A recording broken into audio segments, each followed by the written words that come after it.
Di samping saya sekarang ini ada Ibu Yohana Gewang. Nah, beliau adalah Presiden Director dari PT Udila Bintang Raya. Kita tanyain ya, rahasianya sampai punya ratusan outlet, ya Bu ya? Ya. Oke. Bu Yohana sebenarnya sudah berapa tahun Bu, Ibu menggeluti industri wellness ini Bu? Sudah memasuki 16 tahun. Jadi ini adalah harusnya menjadi 15 tahun yang kedua untuk perusahaan kita. Wah, luar biasa. Tapi awalnya dulu sebenarnya gimana sih Bu sebenarnya? Tiba-tiba Bu Yohana punya ide untuk mengawali industri ini sebenarnya dulunya seperti apa? Nah ini lumayan menarik sih ya. Jadi sebenarnya saya itu orang hotel Pak. Oke. Tapi memang hobinya saya adalah treatment, massage, scrub dan segala itu. Pasti kalau dalam 1 minggu itu pasti saya wajib 1 hari itu saya menghabiskan waktu di spa.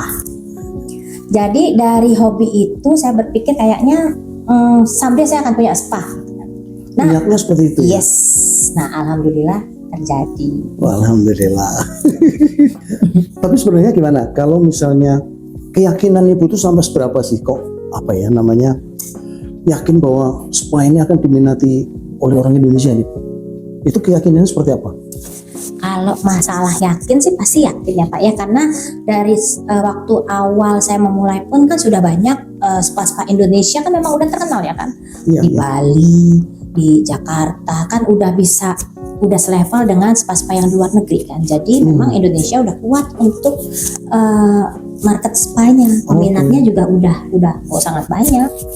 Itu sebenarnya sekarang dari perusahaan ini Bu, ada berapa brand Bu yang dipegang atau dikembangkan oleh Ibu? Jadi sebelumnya kan saya mulai dengan 1 brand nih. Ya.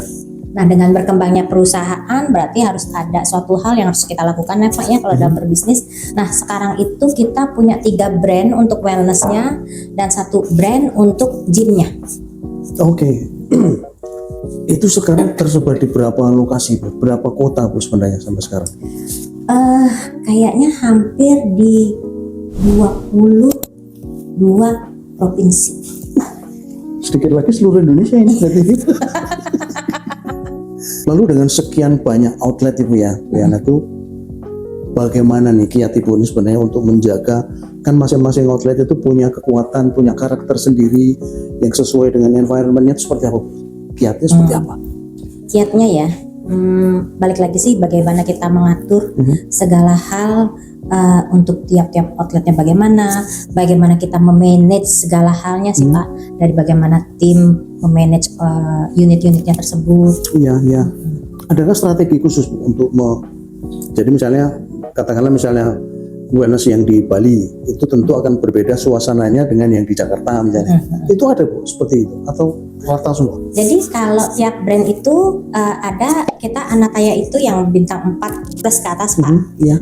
Odilia itu bintang 3 dan bintang 4, ada Nirkaya bintang 2 dan bintang 3. Nah dari situ dari brand ada perbedaannya, tapi per brand pun juga akan beda. Kalau misalkan kita di hotelnya yang di Jakarta nih, itu pasti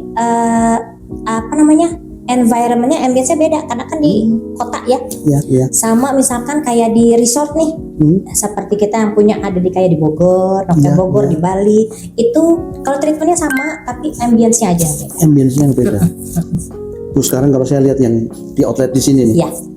ini kan bukan hotel, ini berarti pertama kali yang bukan di hotel ya Bu ya, atau gimana? Iya, jadi Anataya di Arden Grove ini memang flagship kita pertama yang bukan di hotel. Wih. Itu apa Bu sebenarnya motivasinya kenapa Ibu mencoba ini sekali bukan di hotel lah gitu? Kenapa Bu? Pertanyaan bagus sekali. Karena pasti akan orang kan bertanya begitu. Balik lagi sih, it's about we develop our business ya Pak ya. Okay. Jadi yang bisnis kita sudah terdevelop dengan baik di hotel. Jadi kita akan mengembangkan bisnis kita di standalone. Jadi nanti akan ada di mall, akan ada di ruko, area komersial. Oke. Jadi kan ada captive marketnya ya Bu. Nah, kadang-kadang ada yang nanya juga, kenapa baru sekarang Bu Yohana? Ada itu yang nanya ya kan? Yang pertama karena dulu nggak sempet. Karena nggak sempat.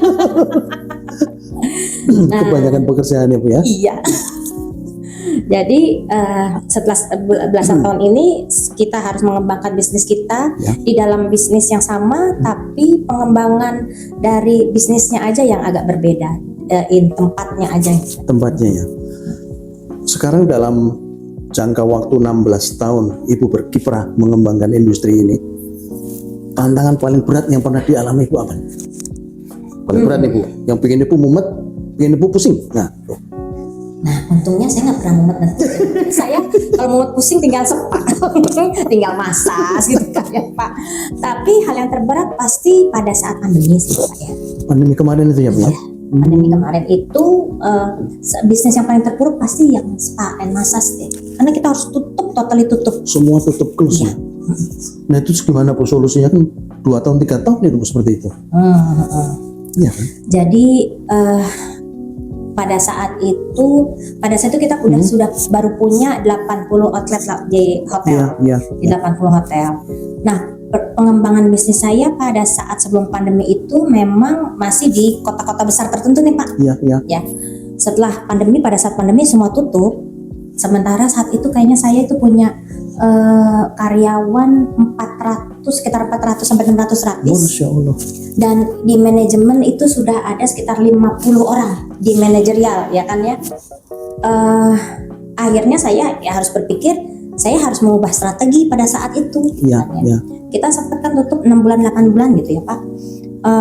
Jadi saya harus mencari kota yang memang tidak ada larangan untuk membuka Oke, bisnis ini. iya. Itu baru bergerak, bisa bergulir lagi ya Bu ya. Iya. Jadi kita men-switching kota Pak, jadi nambah gitu kan ya. Malah justru nambah waktu itu ya. Iya. Oke. Bu, lalu sebenarnya kalau misalnya dari sekian ratus terapis yang ada di naungan Ibu ya, itu tentu harus ada satu visi karakter yang dimuatkan ke mereka, dimasukkan ke dalam mereka untuk melayani dengan baik. Itu seperti apa Bu ininya? Apakah ada pelatihan khusus atau apa atau semacam itu? Ya, jadi kita itu punya Odilia Academy Pak. Jadi training center kita di situ. Ini juga ada pengembangan selanjutnya. Ini akan gak hanya jadi training center untuk tempat kita sendiri, tapi akan berkembang menjadi LSP dan LPK selanjutnya. Oke. Jadi kita bisa menyediakan terapis-terapis itu bukan hanya untuk kebutuhan perusahaan sendiri, tapi bisa untuk spa-spa lain, bahkan untuk ke luar negeri. Wah, ini terobosan juga nih Bu ya? Iya. Wah, luar biasa ini. Lalu Bu, yang saya tahu kemarin itu informasinya adalah sudah mengantungi kategori ISO, sertifikasi ISO. Ya. Nah, itu seberapa penting ISO itu ada dipegang oleh Ibu, dan susah nggak waktu itu mencapai ISO itu, memperoleh sertifikat itu? Pasti untuk di semua industri, terutama di industri kita itu sangat penting ya Pak, ISO, karena itu berhubungan juga dengan service kita untuk ke tamu, meyakinkan tamu bahwa kita udah di level yang seperti itu. Iya. Nah, kalau untuk pengaplikasian dari ISO tersebut ya lumayan banyak, memang di checklistnya segala macam itu banyak di checklist. Panjang prosesnya. Prosesnya. Di checklistnya tuh benar-benar detail. Oke. Lalu selain sertifikasi itu, perusahaan ini sudah memperoleh penghargaan apa aja sih Bu? Sebenarnya kayaknya dipercaya banget yang paling gede di Indonesia gitu loh. Itu sebenarnya apa sih? Penghargaannya seperti apa? Kalau penghargaan itu kan, kalau menurut saya Pak ya, ada penghargaan yang memang berbentuk piagam, sertifikat, piala, award itu ada. Tapi penghargaan yang terbesar adalah pada saat tamu kita puas dan mereka kembali lagi. Terus bisnis partner tetap percaya bahwa kita memberikan servis yang bagus ke tamu-tamu kita. Nah, itu yang tidak berbentuk trofi ya kan. Kalau yang berbentuk trofi itu kita memenangkan Serva Excellent Service Award tingkat internasional. Jadi tapi untuk yang dari Indonesia. Dari Indonesia, wakil dari Indonesia gitu lah kira-kira ya. Dan kita juga pernah mengikuti kompetisi terapis. Itu juga tim kita masuk dalam 10 besar. Luar biasa itu. Ya. Itu apakah dalam itu juga salah satu upaya Ibu untuk menjaga kualitas dari dari wellness-nya ini sendiri Bu ya. Iya, betul. Betul ya. Betul sekali. Bu, sekarang begini Bu, bagaimana spa dan wellness ini sepertinya kok sudah menjadi bagian dari gaya hidup ya? Itu benar nggak Bu sebenarnya? Kalau menurut itu gimana? Sangat betul. Dan memang kalau menurut saya sih memang udah harus gaya hidup kita itu sudah menerapkan wellness system, Pak. Oh, Apalagi kan setelah pandemi itu pasti tingkat stres, iya ya. tingkat apa namanya? Ya itulah bebannya itu Iya, berbeda antara sebelum dan setelah pandemi. Jadi kalau untuk bikin merefresh pikiran, badan ya memang harus jadi wellness itu sudah harus ada di jadwalnya kita. Oh, oke. Jadi kalau misalnya kita bilang apakah spa dan wellness itu hanya sebatas relaksasi Bu, enggak ya Bu ya? Oh enggak. Ada beyond di situ, ada lebih lagi ya Bu ya. Dan udah bergerak lebih ke kesehatan juga kan. Kesehatan ya sekarang ya. Itu apalagi Bu yang akan dikembangkan Bu Yohana untuk membuat services ini menjadi makin kena di hati gitu. Kira-kira apa lagi Bu? Yang pastinya itu harus personal approach ya ke tamu. Oke. Jadi memang tamu itu harus dilayani memang sepenuh hati, Ya, ya. ya kan, sepenuh hati dan diurusin bahasanya ya Pak ya, diurusin ya. Karena kan kita merawat nggak hanya tubuhnya tamu aja, tapi kita harapkan pada saat selesai treatment itu juga tamu itu juga pikirannya juga lebih Menjadi segar, rileks, menjadi lebih rileks dan oke, segar. ya. Iya. Bu, seperti kebanyakan perusahaan yang sudah cukup besar, selalu aja ada satu apa namanya CSR gitu Bu ya. Jadi pengabdian kepada masyarakat itu yang dilakukan Ibu seperti apa nih Bu? Kalau yang perusahaan services seperti ini, spa dan wellness. Kalau di saya, kalau di kita banyak hal Pak. Salah satunya memang kita itu punya 8 pesantren dengan sekitar santri yang ada di bawah kita sekitar, kalau saya nggak salah 1.200 berapa gitu ya kan ya. Banyak juga Ibu ya. Banyak. Itu dari 8 itu satunya itu adalah memang 100% dari perusahaan kita sendiri. Oke. Ya, kalau yang lain kan ada donatur-donatur lain. Jadi kita yang dari kita sendiri itu kita sudah membangun 1 pesantren dan 1 musolah. Musolahnya itu pun untuk dipergunakan oleh masyarakat sekitar. Jadi buat ibu-ibu pengajian. Alhamdulillahnya itu kemarin dibuka pada saat bulan Ramadan kemarin. Jadi dipakai tarawih oleh masyarakat sekitar. Luar biasa ternyata. Nah sekarang ini pertanyaan lebih personal Ibu. Ya. Teman-teman kemarin tuh bertanya, dengan kesibukan Bu Yana yang luar biasa, Ibu ini terlihat tetap seger, tetap glowing gitu ya. Itu sebenarnya seperti apa Bu? Apakah ada kiat khusus untuk menjaga kebugaran di tengah kesibukan yang luar biasa Bu? Yang pasti hidup tuh harus dinikmati. Ya, itu poin utama. Jadi apapun pekerjaan kita, kalau kita nikmati itu pasti akan bikin kita rileks.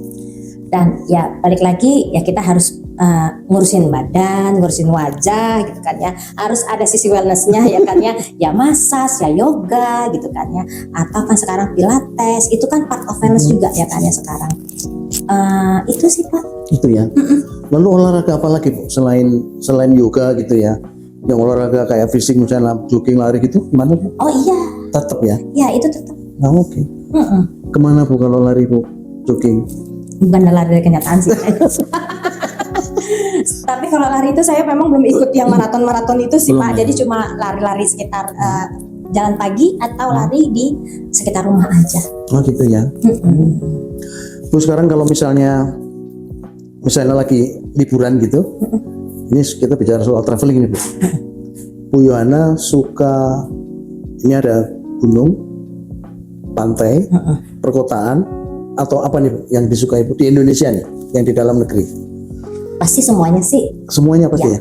Semuanya dalam porsi yang sama sukanya. Cuma tinggal tergantung pada saat itu saya maunya apa. Apakah saat ini saya mau menghabiskan waktu di pantai, atau kayaknya saat ini maunya di pegunungan gitu, Cari atau mau di adem-adem kota, gitu ya. ya, Oke. itu bisa. Jadi tergantung moodnya seperti apa aja Bu ya. Dan tergantung moodnya kita di mana, dan bagusnya lagi tergantung moodnya kita ada di mana-mana juga kan.